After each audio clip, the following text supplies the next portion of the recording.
নবী সাল্লাল্লাহু আলাইহি ওয়াসাল্লাম বলেছেন যে এই দোয়া পড়ার পরে যদি কেউ সকালে পড়ে রাত্রের আগে মারা যায় জান্নাতে চলে যাবে, রাতে পড়ে সকালের আগে ইন্তেকাল করলে জান্নাতে চলে যাবে।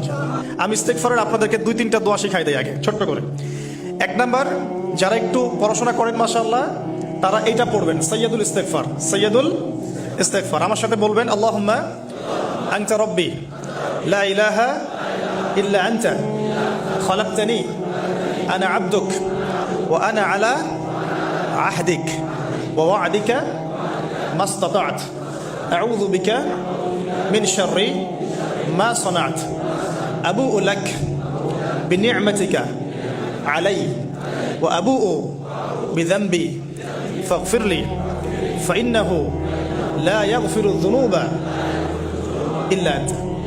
এই যে আমরা গত লেকচারে বলেছিলাম যে আমাদের ইবাদতগুলো অন্তঃসার শূন্য হয়ে যাচ্ছে এই কারণে, বিকজ আমরা অর্থটা বুঝি না। এই যে দোয়াটা আপনি করলেন, নবী সাল্লাল্লাহু আলাইহি ওয়াসাল্লাম বলেছেন যে এই দোয়া পড়ার পরে যদি কেউ সকালে পড়ে রাত্রের আগে মারা যায় জান্নাতে চলে যাবে, রাতে পড়ে সকালের আগে ইন্তেকাল করলে জান্নাতে চলে যাবে।